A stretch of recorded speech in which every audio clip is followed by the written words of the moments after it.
Hi, welcome back. I wanted to go through more of my sketchbooks. These are from the last few years. I think I just wanted to also talk about how important sketchbooks have become for me because I do think that I neglected to keep sketchbooks when I first started to draw because I wanted to get right into painting. Like I was very impatient and I was like, what's the point of having a sketchbook? I want something I can put on my wall. But then I started to realize that some of the best artists kind of formulate all their ideas when they're using a sketchbook. And it's a place for them to sort of test ideas. It's a place for them to um, try out different styles, try out different colors, doodle, just sort of let loose. A place to just practice your craft or find out what really works for you. And I think a lot of my skills were, how should I say this? They were delayed in growth because of how much I didn't want to use my sketchbooks. I felt like why would I hide something that I was working on in a book, But I think while I did benefit from like drawing or painting and putting those up in the wall and sort of always seeing them, I did like that aspect of it. I think having something that is all in one place, something that will go with you places, so portable, user friendly, and it's kind of changed the way that I work because I feel like it's more purpose driven, but then at the same time it's also more experimental. So I actually have sketchbooks for different things, and sometimes I start a sketchbook with an idea to do a specific thing in it, but then it turns into just like whatever I can stick in. Like if I can get 20 minutes of drawing in, then I'll do that. And if I can plan out something or study something from a different artist, then I'll do that. But if I'm too strict about what the sketchbook ends up being used for, then I kind of don't get to it as quickly as I get to something like this, where I'm able to just kind of do whatever it is that I feel like doing. Um, but I do think that the paper also matters. Like you can't you can't always do everything in a sketchbook that's just regular paper. That limits you to just pencil. So I wanted to be able to have watercolor paper and be able to use ink and for it not to bleed. So these thicker papers really kind of help. And I got to use gouache specifically, and I and even pencils will work best on some of the thicker paper. So being able to have paper that takes a lot more mediums was kind of important to me. But then you don't get enough pages because they are so thick. Um, and I had a bunch of ideas to do. Like I always have lists of ideas, and I start to do them, and I'm like, okay, this is going to be great because I'll get to do, I'll see it from sketch to finish, and I'll be able to use it all in the same notebook. But then I find that I like my sketches sometimes better. But that's just kind of the nature of sketchbooks, isn't it? And yeah, and I don't mind that they live in the sketchbook anymore. I feel like it used to bother me that they were kind of stuck in there permanently, but now I've sort of relaxed. I've been okay with just doing the work, and I think that was my biggest hurdle, was just like, okay, I don't care what it looks like. I just got to do the work, right? Um and different ideas, different seasons in my life, different time constraints. So sometimes, like, I'll have 20 minutes and I have to hurry up and get a sketch in.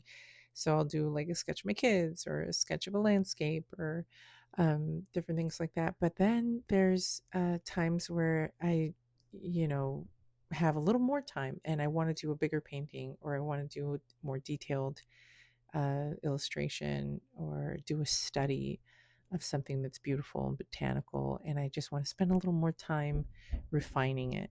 And I think for me, that duality of having refined things and unrefined things in a sketchbook has been a little bit freeing, because it used to be where I would just have it be one way or the other. So that's been nice. And so these bigger sketchbooks that I'm using here is, they were great for the gouache, but then you could see like I didn't have a place to just use pencils. And so I ended up using watercolor paper, and that's not a great idea. So I wasted some beautiful watercolor paper in my sketchbook for things that I don't think needed to be in there. For instance, like having my kids draw all over beautiful sketchbook paper, that's probably not a good idea. If I could do it all over again, I would probably just uh, have separate um, sketchbooks instead of just buying one. I should probably buy like sets of sketchbooks, because the watercolor paper can be used once the idea is refined, but I feel like I need like a pencil sketchbook and a mixed media sketchbook, and then a specific watercolor sketchbook, and that would be ideal to have all three at the same time. Um, right now, I've got a sketchbook that's very much just pencil sketching, and nothing else can really go on it because everything's so see through. But of course, my kids like to get into my sketchbooks, and I don't mind letting them use it. Um, I think I have to be more intentional now. So, yeah, these were in the spring of, I think, 2023. And those are my kids' drawings. They are cute and adorable, and I love seeing them, but it gets, yeah, a little wasteful.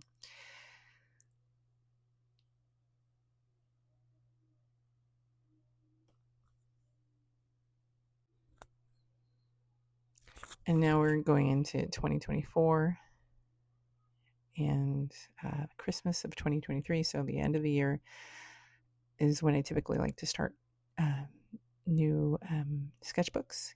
And I had the idea of doing a bunch of pencil and color pencil sketches of wildflowers. And I got a wildflower reference book and decided to just go through the list and see which one was my favorite, and write down which ones I like and possibly use them in my garden someday. Since I knew they grew in the Midwest, I thought this would be a good reference book and a good way to see, to go through everything and really kind of study the wildflowers and be able to identify them, when we go on walks and we go on trails. There is a lot of parks here in St. Louis, so I thought it'd be quite useful to be able to identify some stuff.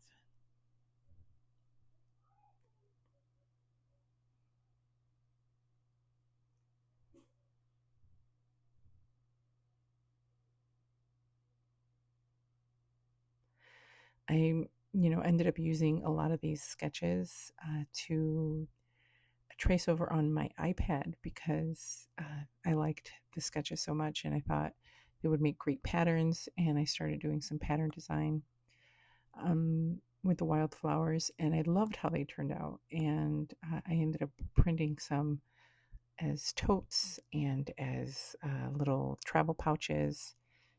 And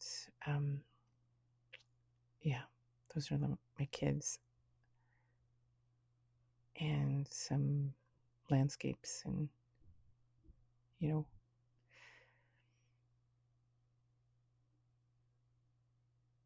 more doodles.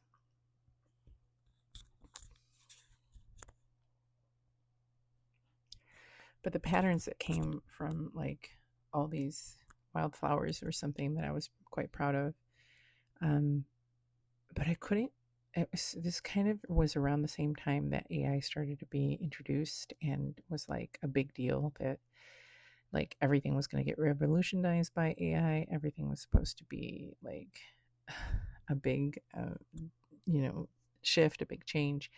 And then of course, everybody like on Etsy was starting to put all their AI pattern designs because it was so much easier to make, you know, patterns with just like prompt. And so that kind of hurt my ideas of going into that, only because I didn't really know if it was worth my time to continue on that path. Um, so I just decided I'm just gonna let that go and just do the work for fun. And I started to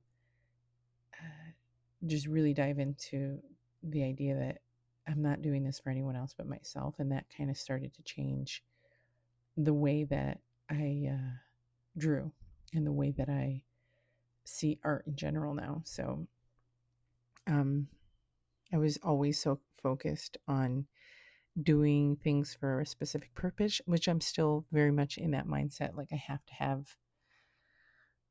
have an end goal of where these things will live. Um, but finally saying to myself, okay, this artwork is going to be living in this sketchbook, this reference book of all the ideas that I've had. Basically, I got to treat it that way.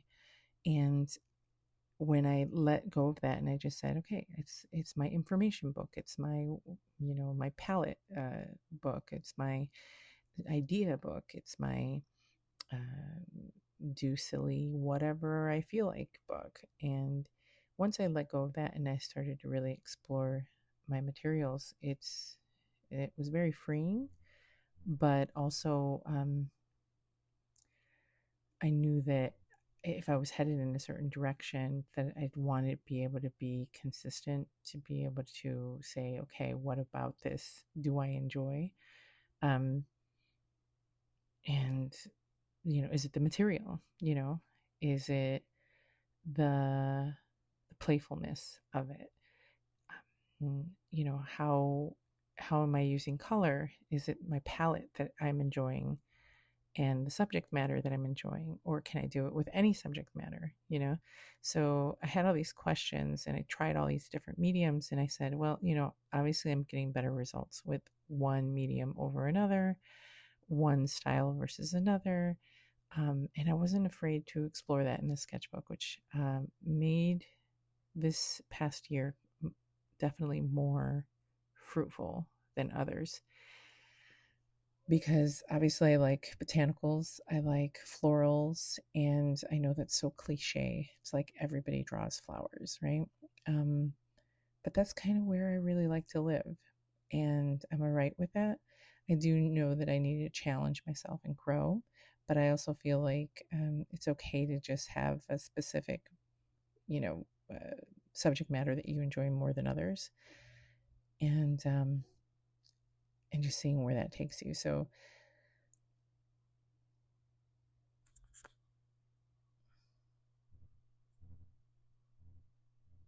I think for me, an excuse to be outside, an excuse uh, to observe my surroundings, you know, and being stuck inside a lot during the winter makes it hard for me to be inspired.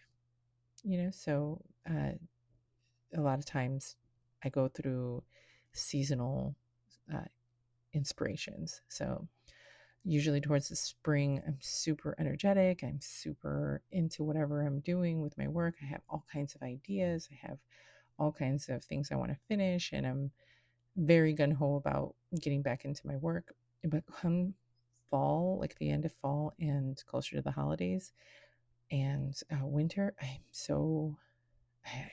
lost, when it comes to what I'm supposed to be doing, because I kind of live for being outdoors and having that inspiration come from doing those things.